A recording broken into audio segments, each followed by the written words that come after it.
Vamos começar. Bem-vindo a mais uma gravação do nosso podcast Fiz Insight, um projeto onde eu respondo as dúvidas da minha audiência pelo Instagram, pelo YouTube, pelo Facebook. Hoje a gente vai falar de ansiedade e depressão e vamos falar sobre as definições, os conceitos e principalmente eu vou dar uma dica de como você pode manejar a ansiedade. Uma dica só, não substitui consulta com psicólogo, não substitui tratamento fisioterapêutico, e vou falar de como eu intervenho nesses pacientes com ansiedade e depressão. Primeiro vamos definir. Ansiedade é uma emoção comum, é uma emoção absolutamente normal. A gente precisa da ansiedade para nos anteciparmos a eventos que possam acontecer, para nos prepararmos e até para evitarmos possíveis problemas. Então a gente precisa ter essa emoção no nosso dia a dia. Assim como coragem, assim como medo, todos os dias a gente tem um mix dessas emoções, raiva, amor e por aí vai. E o que a gente não pode deixar acontecer é a ansiedade simplesmente atrapalhar o nosso dia a dia, atrapalhar o nosso trabalho, atrapalhar o nosso convívio, atrapalhar as nossas relações sociais, certo? Então, para definir ansiedade, eu gosto de usar isso aqui. Ansiedade é uma resposta de medo. Mas medo do que, Caio? Geralmente o paciente ele tem um cenário catastrófico no seu dia a dia. Como assim catastrófico, Caio? É o seguinte, eu vou te dar um exemplo de um paciente meu. Ele teve uma crise de dor na coluna e ele achou que ia morrer. Ele simplesmente estava achando que ia morrer, porque ele nunca tinha sentido uma dor como essa. Ele me ligou, eu atendi ele e eu falei para ele, vem cá, eu quero que você tente ficar na ponta dos pés aí agora. Fique em pé, na ponta dos pés, tente fazer isso. Ele conseguiu. Eu falei, massa, agora tente ficar em pé nos calcanhares, tire a ponta do pé do chão e veja se você consegue. Ele conseguiu. Eu falei, olha só, toque nas tuas pernas, abaixo do joelho, alise simultaneamente as pernas. Ele conseguiu. Eu perguntei, tem diferença na sensibilidade ao toque? Ele falou que não tinha diferença. Eu falei, ok, tudo bem. Veja bem, você não tem absolutamente nada grave. Apesar da sua intensidade de dor ser severa, excruciante, você está achando que vai morrer, esse não é um problema grave. Essa é uma crise de coluna que tem uma história natural absolutamente favorável. Você vai melhorar com o passar do tempo. Em até 6 semanas você tem grande chance de se recuperar sem fazer nada. Faça tudo que der conta, não fique de repouso, porque você se você ficar de repouso, você pode piorar. Então é o seguinte, galera. Eu não sei se você está escutando o podcast agora, não sei se você está vendo a reprise no YouTube, seja lá em que plataforma você esteja vendo ou escutando esse conteúdo, eu quero que você se concentre em um cenário. Eu gosto de falar para os meus pacientes do pior cenário possível e do melhor cenário possível. Esse paciente, o pior cenário possível na cabeça dele era óbito. Ele estava querendo ir para a emergência porque ele achava que ele ia morrer, porque ele nunca tinha sentido uma dor dessa. Então, quando eu falo de evento catastrófico, eu falo disso. E aí, eu gosto de perguntar para o paciente do que ele tem medo. E eles não entendem muito bem essa pergunta vindo de um fisioterapeuta. E geralmente é um medo que soa irracional para o terapeuta que recebe o paciente. Para o paciente é sempre um medo verdadeiro, tá? Então a ansiedade, ela começa a atrapalhar os pensamentos dele. Ele começa a ter pensamentos automáticos em relação àquilo. Eu vou te dar um outro exemplo de um paciente meu. Caio, eu tô dirigindo, eu fico pensando que minha mãe vai tomar uma queda em casa e vai fraturar o fêmur. Caio, eu tô trabalhando e eu fico pensando que meu pai vai ter um infarto agudo do miocárdio agora, enquanto eu tô no trabalho, eu não vou estar lá para ajudar ele. Olha só, o pensamento, ele soa irracional, por mais que a mãe dele tenha fatores de risco para queda, já tenha passado de fratura, por mais que as experiências prévias dele, o pai dele já tivesse tido 3, 4 infartos e sobrevivido, o pensamento dele vai sempre para o pior cenário. E eu gosto de falar do melhor cenário. Olha só, a experiência prévia que você tem com esse evento é positiva ou negativa? Ele é extremamente negativa. Como assim negativa? Se sua mãe já teve uma fratura de fêmur, já foi operada, fez a reabilitação e teve a recuperação total.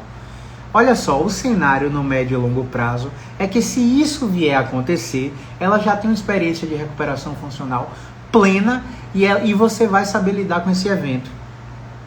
Você tem a mim de apoio, de suporte como fisioterapeuta, você tem a sua psicóloga de apoio, você vai conseguir superar mais um evento, tá? Então, as experiências prévias desses pacientes que têm ansiedade vão definir como ele vai encarar a resposta à crise de dor de coluna, a crise de dor no ombro, a crise de dor no joelho, seja lá onde esse paciente tem a dor, tá?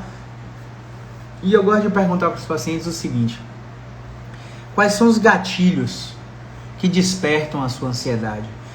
Quando eu entro no carro eu já fico ansioso, eu fico com a boca seca, eu fico me tremendo. Como assim você se sente ansioso? É porque eu acho que eu vou pegar um trânsito e vou atrasar para o trabalho e vou tomar um esporro do meu chefe. Olha o cenário construído na cabeça do paciente. Geralmente ele é catastrófico. Você está com o paciente no consultório e você atende o paciente está todo relaxado, está sem dor e ele atende uma ligação no seu consultório. E após a ligação, esse paciente simplesmente catastrofiza a informação que ele recebeu, começa a disparar sinais de alarme. O sistema nervoso simpático, que é um sistema automático, autônomo, a gente chama de neurovegetativo, ele começa a dilatar as artérias, as suprarrenais começam a liberar adrenalina na corrente sanguínea, pupila dilata, a mão fica gelada, sudorese, do nada, sentado na cadeira, recebendo a ligação. Quem nunca passou por um episódio desse? Então, receber ligações fora do momento pode ser um gatilho para ansiedade ou para uma crise de depressão do paciente, por exemplo. Então, naquele momento ali que o paciente está comigo na consulta, eu costumo falar para eles o seguinte: olha, esse momento é seu, é exclusivamente seu. Por mais que aconteça algo lá fora, independente do que possa acontecer lá fora, daqui você não vai poder ajudar. Você só vai poder ajudar depois de sair daqui. Então esse é seu momento, se concentre. Bote o celular no modo avião, avise a quem é importante para você que de tal e tal horário você está na sessão.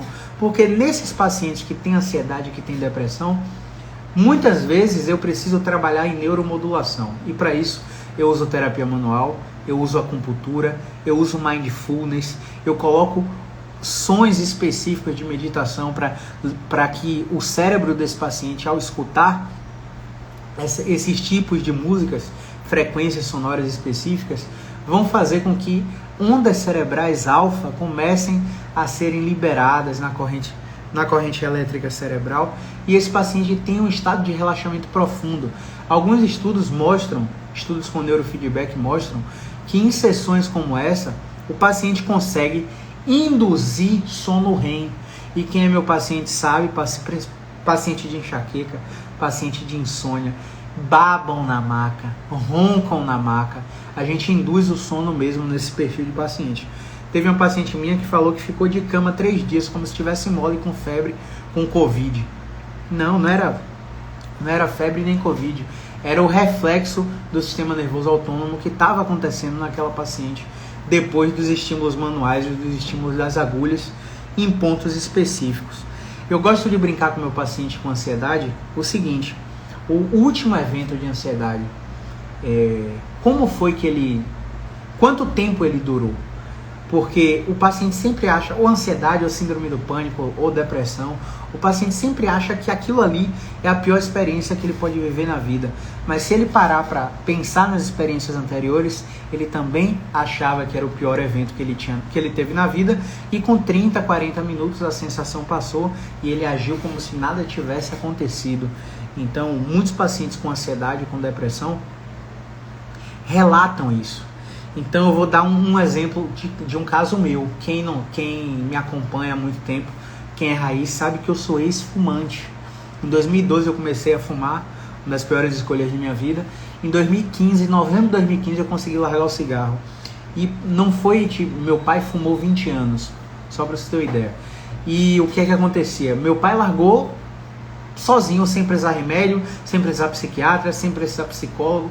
Ele fala que tudo isso é frescura, né? E comigo eu tentei, não, se meu pai conseguiu, eu também consigo. Tentei tirar o cigarro sem auxílio profissional. Eu tive 2 crises de abstinência. E depois da abstinência eu fiquei muito ansioso, com medo da abstinência acontecer enquanto eu estivesse atendendo um paciente meu no consultório, no domicílio. Então isso disparava um gatilho no meu cérebro que me fazia ficar ansioso. Eu ficava com boca seca, com calafrio e ficava com tremor na mão esquerda.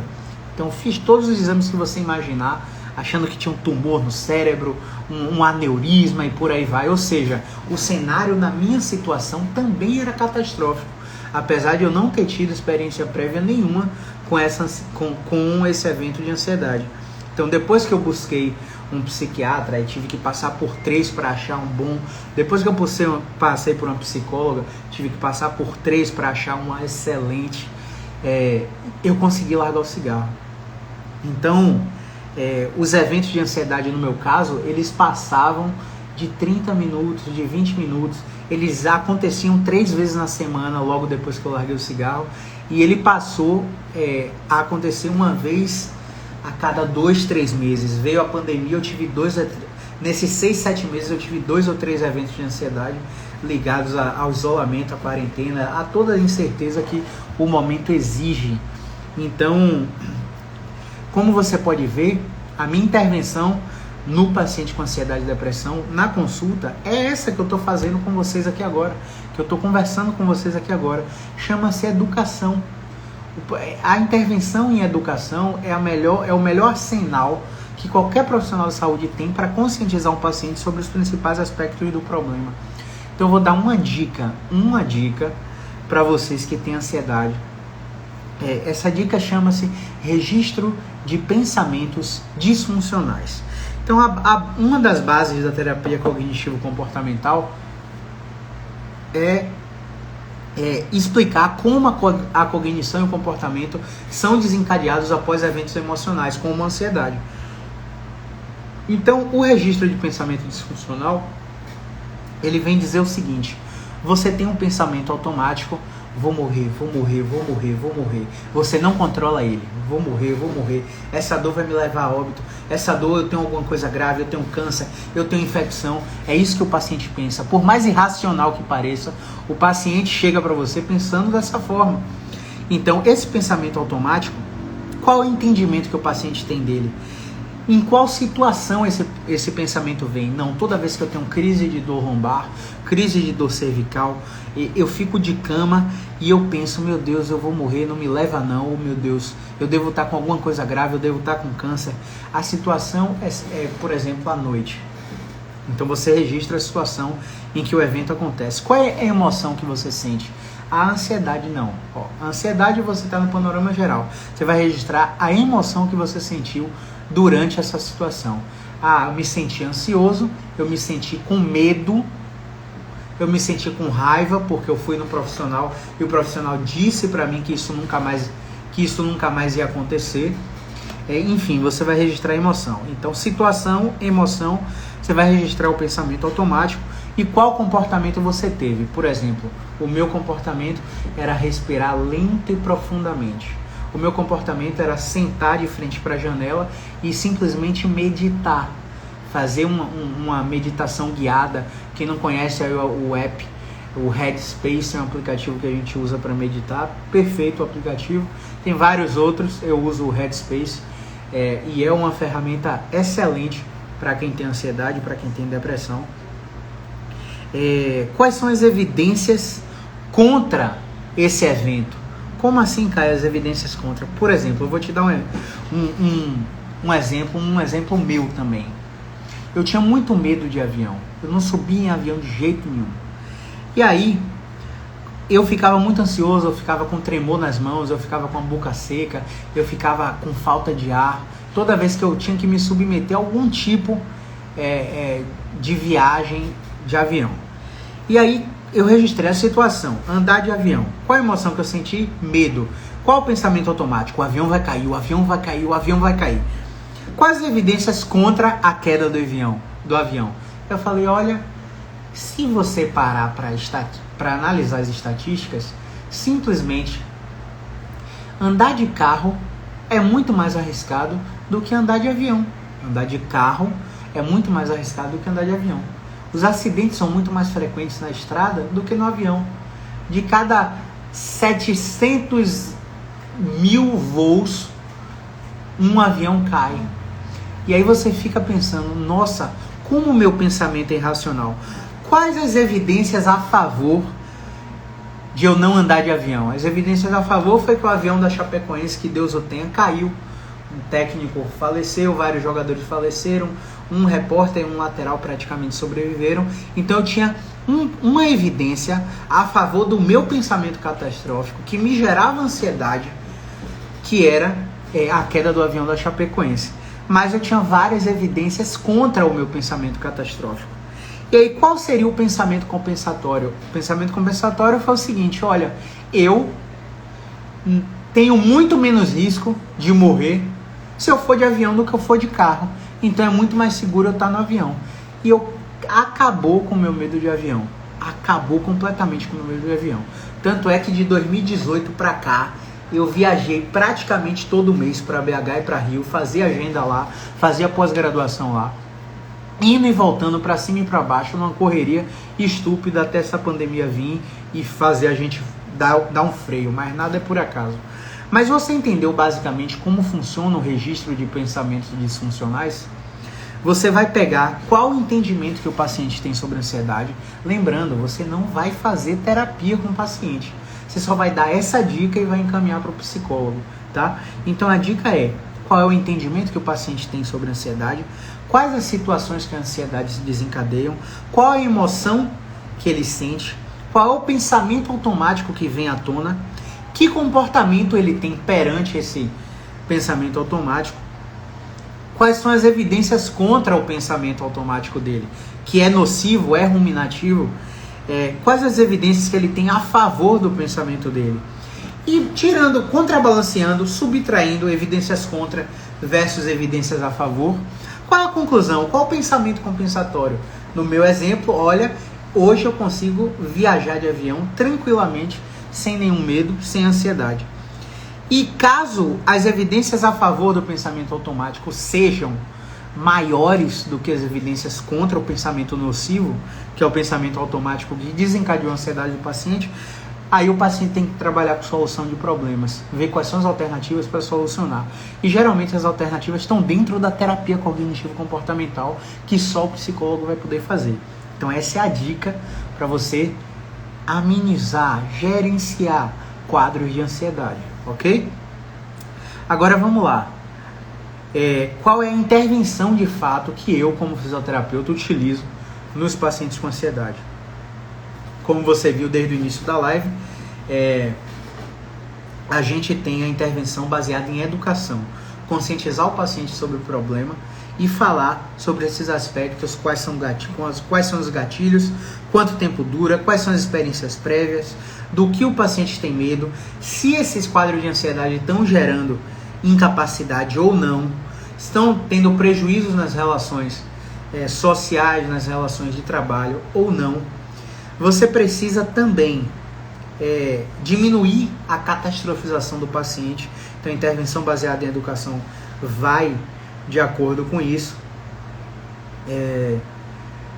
Acupuntura, quem não tem a especialidade em acupuntura, eu recomendo que faça, porque a acupuntura trabalha com um diagnóstico que a gente chama de sindrômico energético. Então a gente tem lá 5 níveis energéticos, a gente tem os 5 elementos, a gente tem vários know-hows de avaliação de yin e de yang, se o paciente está em excesso, se o paciente está em deficiência, qual é o órgão que está em disfunção, se é o fígado, se é o baço, se é o coração, se é o pulmão. Tudo isso a gente pega pela avaliação da língua e pela avaliação do pulso, segundo a medicina tradicional chinesa. E na medicina tradicional chinesa, a depender de que nível energético o paciente tem a disfunção, se você fez o diagnóstico por Bagang, enfim, seja lá qual for sua linha de atendimento em acupuntura, você vai saber exatamente em que pontos de acupuntura você vai sedar essa hiperatividade, em que pontos de acupuntura você vai excitar, né, os pontos que estão sedados, né, de acordo com sua avaliação de pulso e língua. Então, eu uso muito a acupuntura nos pacientes de ansiedade, mas se eu for traduzir para você toda essa visão energética da acupuntura, a gente não vai parar de falar hoje. Mas, ocidentalizando o método, basicamente a acupuntura vai fazer a introdução de agulhas em pontos específicos do corpo que vão liberar substâncias analgésicas, substâncias relaxantes na corrente sanguínea. Isso vai gerar uma neuromodulação via sistema nervoso central. Essa neuromodulação vai fazer com que o paciente tenha a indução do sono. A gente usa terapia manual ortopédica, seja Maitland, seja Mulligan, seja inibição muscular, seja osteopatia, seja quiropraxia, qual for a terapia manual que você tenha domínio, use técnicas de tecido mole. Existem pontos específicos no organismo da pessoa, triângulo de escalenos, a gente tem plexo celíaco, a gente tem OAA, né? Articulação occipito-atlanto-axial, essas duas vértebras cervicais tem muitas conexões nervosas com o sistema nervoso central e você pode fazer a indução do sistema nervoso parasimpático. O sistema nervoso parasimpático, ele é contrário ao sistema simpático, que faz com que o paciente esteja o tempo todo em estado de luta ou fuga, com adrenalina demais na corrente sanguínea. Então toda aquela conscientização de que a sessão é o momento do paciente, desliga o celular, avisa que de tal hora a tal hora você vai estar em atendimento e você precisa do seu momento num dia. E aí eu começo a utilizar também o Mindfulness. Eu dou noções de como o paciente pode começar a meditação e faço a meditação guiada com o paciente, só induzindo a respiração do paciente na posição de maior conforto que ele prefira ficar. E aí eu testo 3 ou 4 sons, pego no YouTube.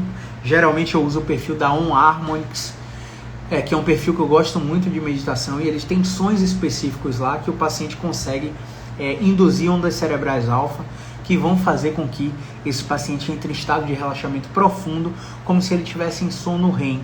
E aí os pacientes relatam redução dos eventos de ansiedade depois disso. Mas Caio, como é que você me prova isso? Olha, tem uma escala chamada 10, Depression Anxiety Scale. Symptom Scales, não lembro um pouquinho não lembro a sigla agora, mas é uma escala de depressão e ansiedade. Você deve aplicar no paciente essa escala assim que você identificar que o quadro dele não tem aspecto mecânico, não tem aspecto de controle e movimento, não é um paciente de centralização, não é um paciente de radiculopatia, pode ser um paciente que seja mecânico inconclusivo. Ele responde com uma falsa preferência direcional em um plano, mas quando você joga ele na direção oposta, ele não piora. Ou então ele piora num plano, mas quando você acha a direção oposta, ele não melhora. Então o diagnóstico desse paciente está inconclusivo. A dor intermitente vai e volta, não muda com nada que você fez, você já fez 3, 4 sessões com ele e você vê bandeiras amarelas fortes na história clínica do paciente. E quando você entende essas bandeiras amarelas, você começa a desconfiar que tenha algum fator da esfera biopsicossocial, interferindo no quadro desse paciente. E aí você pode lançar mão dessas técnicas de educação, de acupuntura, de terapia manual e de exercício. Geralmente os pacientes de ansiedade marcam 2 sessões seguidas comigo, onde a gente faz toda essa neuromodulação com terapia manual e com acupuntura, ou na primeira ou no segundo horário de sessão, e no último ou no primeiro horário, depender da ordem que ele prefira, a gente bombardeia o paciente de exercício. Geralmente são pacientes obesos, geralmente são pacientes idosos, geralmente são pacientes sedentários, que agora na pandemia desencadearam muitos eventos de ansiedade e intensificaram quadros pré-depressivos que eles já tinham, e eu bombardeio o paciente de exercício. Por quê? O cérebro, ele gosta de exercício. Você vai liberar uma série de neurotransmissores, serotonina, dopamina, beta-endorfina, na corrente sanguínea desse paciente. Esse paciente vai simplesmente dormir melhor no dia seguinte, sentir menos dor no dia seguinte, se sentir mais disposto, e ele vai ver que aquilo não piorou ele e ainda ajudou o paciente a melhorar. Então, assim que for possível, introduzir exercício. E aí não é qualquer exercício, não é exercício específico, não, é exercício geral. O paciente chega lá, eu boto o paciente para pular na cama elástica, fazer salto e aterrissagem, fazer avanço, fazer flexão de braços na maca com apoio em joelho, fazer prancha, fazer aeróbico na cama elástica, deslocamento lateral. Os pacientes saem de lá falando: Caio, aqui é crossfit ou é fisioterapia? Não quero essa comparação comigo. Eu estou fazendo o que você precisa. Eu entrego o que você quer. Eu vendo o que você quer e entrego o que você precisa. Você precisa de exercício, você precisa de acupuntura, você precisa de terapia manual. A gente vai fazer tudo isso, e se a gente fizer separado, o efeito é baixíssimo. Principalmente você que tem um perfil só de ansiedade. E se você não tiver em tratamento psicológico, nem precisa mais vir aqui, porque eu sozinho não vou resolver o seu problema. Eu preciso da ajuda de um psicólogo especialista em terapia cognitivo-comportamental. Beleza? E aí você precisa saber também quando encaminhar, porque tem pacientes com depressão. Lembra, vamos definir aqui: depressão, um evento neurológico que altera completamente as sinapses nervosas e todo o equilíbrio químico do sistema nervoso central. E nesse equilíbrio químico, níveis de dopamina e serotonina vão lá para baixo, fazendo com que o paciente altere o humor, fazendo com que o paciente caia em tristeza profunda. E nada de errado com isso. Tristeza é comum, tristeza é normal. Agora, quando esse nível de tristeza começa a atrapalhar as atividades do dia a dia, o paciente tem muitos fatores, tem muitas comorbidades, tem muitas bandeiras amarelas na avaliação, e esse paciente é um candidato à depressão também, tá? A ter um diagnóstico de depressão também. E esse diagnóstico não é você, físico, que vai dar. É o psicólogo e ou o psiquiatra, tá bom? Então você precisa ter o discernimento de saber encaminhar. Porque se você ficar com esse paciente o tempo todo, o paciente não vai melhorar só com o que você tem de ferramenta. Esse paciente não é prego para o nosso martelo, tá? A gente ajuda. Nossos tratamentos são coadjuvantes. Eu detesto acupunturista, osteopata, quiropraxista, que vende por aí tratamento de ansiedade, tratamento de depressão, com o que eles têm de ferramenta, como se fosse a principal. Não, eu deixo claro: olha só, meu paciente, seu quadro não é um quadro mecânico, você não responde a movimento, a neuromodulação que eu quero fazer via terapia manual também não surte efeito, eu não consigo mudar nenhuma das referências. Você está num grupo de pacientes que precisa de alteração de estilo de vida e terapia cognitivo-comportamental. Nesse grupo de alteração de estilo de vida, eu, como fisioterapeuta, posso te ajudar com terapia manual, acupuntura e exercício. Nós vamos fazer uma sessão aqui para você ver como é. E aí, quando eu faço essas duas sessões seguidas, um horário seguido do outro, o paciente gosta, não larga mais e tende a não procurar o psicólogo porque se sentiu melhor. Porque o exercício tem esse efeito de fazer o paciente se sentir melhor, se sentir mais disposto, bombardear o cérebro dele de serotonina, de dopamina. Mas não se engane, você não pode deixar o paciente se enganar. O paciente precisa do psicólogo especialista em terapia cognitivo-comportamental para gerenciar suas emoções, aprender a momentos de introspecção. O paciente precisa iniciar meditação, yoga, seja lá qual tipo de terapia ele gostar, um momento que ele tenha para ele viver o presente, sem se preocupar com o passado, sem se preocupar com o futuro e por aí vai. Então só assim o paciente com depressão e ansiedade vai ter melhora dos sintomas, beleza? E como o nosso perfil aqui é exclusivo sobre dor, esse perfil de paciente que a gente aplica 10, a escala de ansiedade e depressão, esse perfil de paciente, ele tem muita dor, ele exacerba qualquer percepção da dor. Você pode fazer com ele um teste do gelo. Você pega um cubo de gelo e passa no pescoço dele, E ele não vai sentir calafrio, ele vai sentir dor. Ou seja, não é normal o paciente sentir dor porque encostou o gelo nele. Normal é ele sentir calafrio. Faz assim na pele do paciente. Coloca o ventilador se você tiver. O scoop do ar-condicionado, agora não por causa da pandemia, né? Mas se você botar o ar-condicionado em cima do paciente, o paciente sentir aquele vento na pele, o paciente sente dor. Então, há uma grande chance desse paciente ter um fenômeno que a gente chama de hiperalgesia, de alodínia. O paciente ele recebe um estímulo simples, não provocativo, não nociceptivo, não gerador de dor, e ele sente dor com aquele estímulo. Então, esse paciente que tem ansiedade, que tem depressão, ele também tem muita dor. Ele exacerba qualquer dor mínima. E se você der para ele um troféu diagnóstico, por que eu brinco de troféu diagnóstico? Porque esse perfil de paciente, ele chega lá no consultório com 16 exames de imagem. Um exame de imagem para cada parte do corpo. E como vocês sabem, como eu canso de falar aqui, se vocês são seguidores raízes, os exames de imagem sempre vão achar alterações compatíveis com a idade. Beleza? Então, acupuntura, terapia manual, educação, encaminhamento para psicólogo e psiquiatra, o seu psicólogo e psiquiatra de confiança, e bombardear esse paciente de exercício. Vamos responder as perguntas que chegaram aqui para ver se a gente consegue ajudar mais um pouco. Deixa eu ver aqui. Elane Sampaio, obrigado pela pergunta. Já dei uma prévia aí nos stories, né? Tenho depressão, ansiedade e outros problemas psicossomáticos e dores intensas. Olha só, se encaixa super no perfil de paciente que a gente acabou de relatar aqui na live, né? Então, como eu falei, para depressão e ansiedade, o nosso tratamento é coadjuvante. Ele não é principal.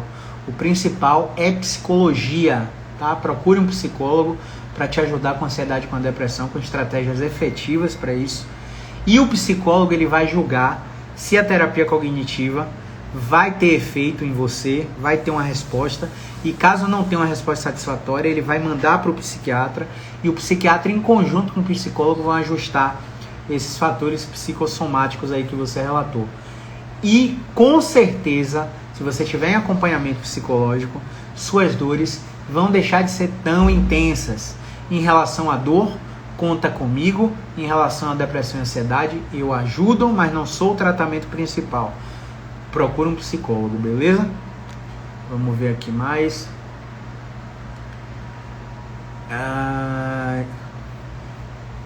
Grande Rita, você acredita que a auriculoacupuntura consiga essa neuromodulação? Olha só, eu parei de usar a auriculoacupuntura depois que eu fiz a formação em acupuntura.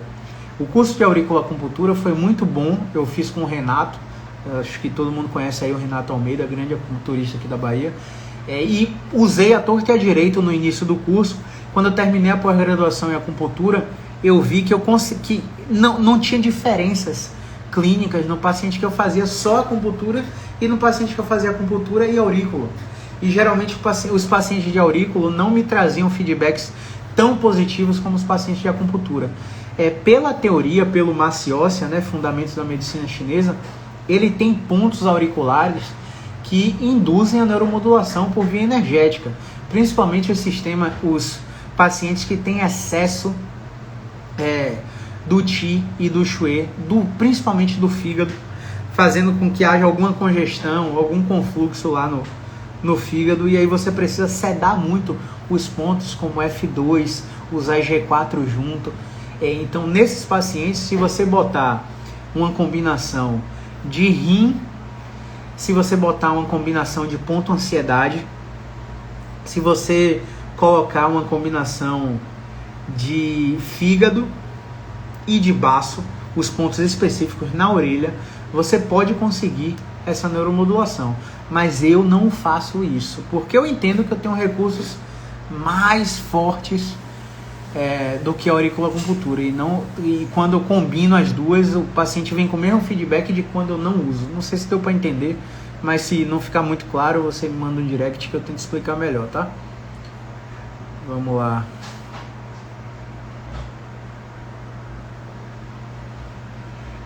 Grande Milena, além do tratamento psicológico, o que podemos fazer para ajudar o paciente ansioso? Justamente tudo que eu falei aqui na live, né, Milena? E eu acho que eu respondi você também nos stories. Show de bola. Se você não pegou direitinho, a live vai ficar salva 24 horas. Depois eu jogo 7 dias no YouTube lá. E aí você volta, acelera. No YouTube tem um botão que você acelera a velocidade do vídeo. Pode colocar em 1.5 vezes, pode colocar em 2 vezes mais rápido, que você vai pro trecho rapidinho e entende mais ou menos o que a gente falou. Beleza? Deixa eu ver se tem mais perguntas aí. Cadê? Deixa eu ver.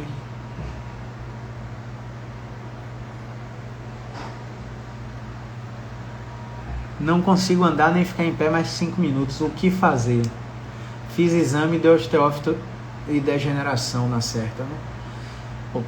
Vamos lá. Primeiro, dor constante ou intermitente? A dói 24 horas, não muda a composição nem movimento, nem deitada você melhora. Se for nesse perfil, é uma dor constante. Se a dor passar com alguma posição, em algum momento do seu dia você estiver sem dor, nem que seja por 1 minuto, é uma dor intermitente. Você não precisa se preocupar. Não conseguir ficar em pé mais que 5 minutos, você tem que testar. Você consegue ficar na ponta do pé, você consegue ficar no calcanhar, apoiar no calcanhar. Se você consegue levantar a ponta do pé e levantar os calcanhares de pé, suas raízes da coluna lombar estão preservadas e você não tem indício de doença grave. Então se acalma. Se você toca nas pernas abaixo do joelho e a sensibilidade não está alterada nas pernas, sensibilidade ao toque mesmo, você também não precisa se preocupar.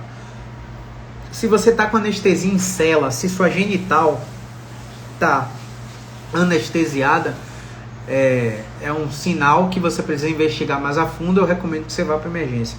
Agora, se você toca na genital e não tem nenhuma alteração de sensibilidade nela, fica tranquila que a história natural é muito favorável. Continência urinária e fecal, você consegue prender o xixi, consegue prender as fezes até chegar no sanitário? Se você está com a continência preservada, você também não precisa se preocupar. Perguntas como essa já reportam algum grau de ansiedade, né? E não só pela pergunta, porque a Elaine já fez a primeira pergunta aqui e já falou que tinha depressão e ansiedade, né? Então, tudo isso colabora para que o cérebro fique num loop infinito, e esse loop infinito faz com que o paciente nunca melhore. O paciente, olha o ciclo vicioso desse perfil de paciente. O ciclo é o seguinte: o paciente vai no psiquiatra, toma um antidepressivo, né? E toma um ansiolítico. Antidepressivo e ansiolítico prendem o intestino. O paciente fica constipada.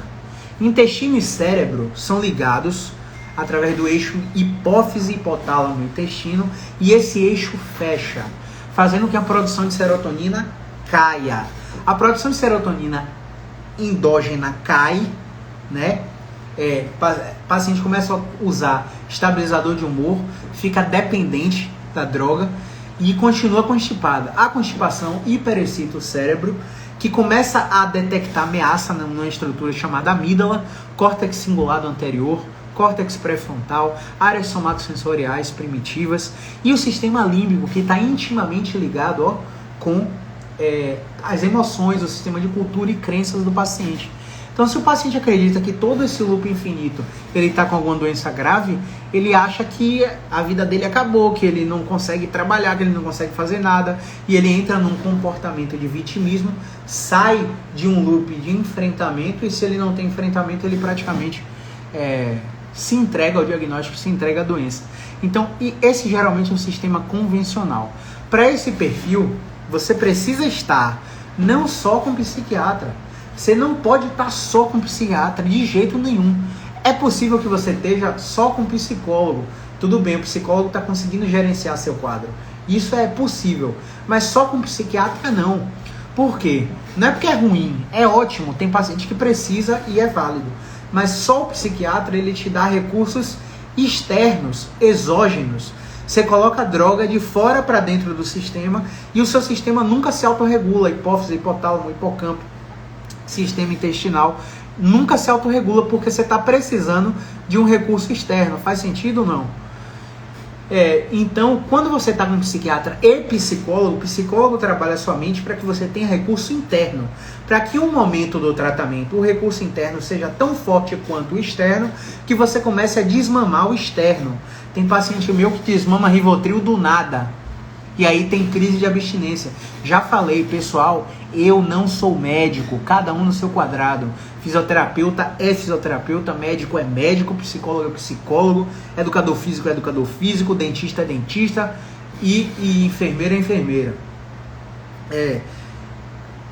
Por que eu digo isso? Porque o paciente me pergunta sobre os remédios.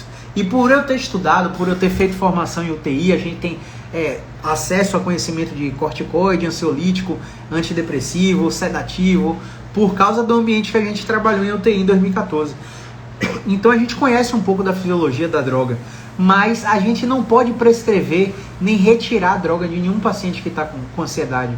Por exemplo, tem paciente meu que tem combinações de ponto para ansiedade que a gente faz na acupuntura, que o paciente melhora absurdamente dos sintomas. O paciente se sente autossuficiente e não quer mais usar o remédio. Eu falo, não, você precisa continuar usando o remédio, porque se você desmamar o remédio sem a orientação do médico, quem estudou a droga foi o médico.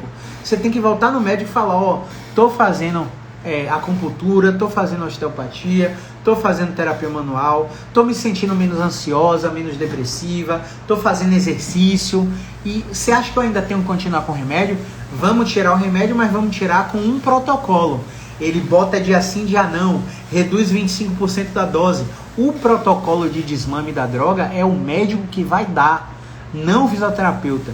Se o fisioterapeuta ousar mexer em remédio com você que é paciente de ansiedade, paciente de depressão, paciente com dor crônica, esses três perfis de pacientes geralmente é um só. O paciente com dor crônica tem depressão e ansiedade, o paciente com depressão e ansiedade geralmente tem dor crônica. Ele está fazendo exercício legal da profissão. Assim como se o médico ousar prescrever a fisioterapia, mandar para você a guia ali, faça alongamento disso aqui, faça eletroterapia com analgesia, faça fortalecimento de não sei o que. Médico não estudou isso, é exercício legal também. Então, se você está com dor, está com limitação para fazer alguma atividade, algum esporte, para trabalhar, vá no fisioterapeuta. Se você está com uma doença, com uma inflamação, com algum problema químico, vá no médico.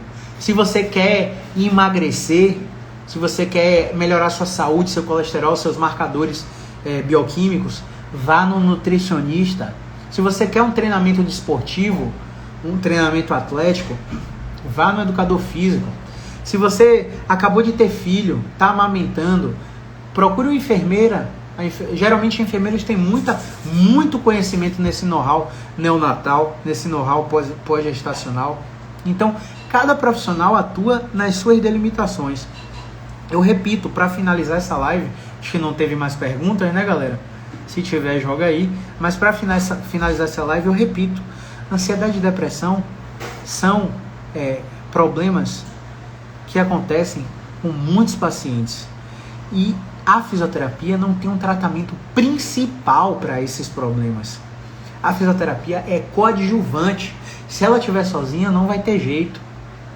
Ela precisa estar com um psicólogo no mínimo e talvez com um psiquiatra também, tá? Então acho que esses eram os insights que eu tinha para vocês. A live vai ficar gravada por 24 horas aí no Instagram, 7 dias lá no YouTube, depois a gente tira do ar. Quem tiver lá no Telegram, clica no link do perfil, entra lá no Telegram. Estudantes do quinto semestre ou quinto semestre em diante ou fisioterapeutas recebem o link das aulas lá no Telegram, porque as aulas não ficam no YouTube. Então só quem está lá no Telegram vai receber o link para assistir as aulas, ok? Um último recadinho: a partir do dia 2 de novembro, dos dias 2 a 27 de novembro, eu vou fazer o primeiro evento online chamado Jornada do Expert. Esse evento vai capacitar você para melhorar o seu potencial de avaliação musculoesquelética, descartando bandeiras vermelhas e possíveis patologias graves. dos nossos pacientes com dor musculoesquelética e melhorar sua expertise no tratamento da dor, ok? De 2 a 27 de novembro serão 20 lives seguidas que não vão ficar salvas como essa daqui, ok? Então, quem quiser participar da jornada do Expert, clica no link do meu perfil e se inscreve, deixa o seu e-mail lá, porque o link das aulas vai ser enviado exclusivamente para a minha lista VIP, que está lá no e-mail, ok? Grande abraço e movimento é vida, galera!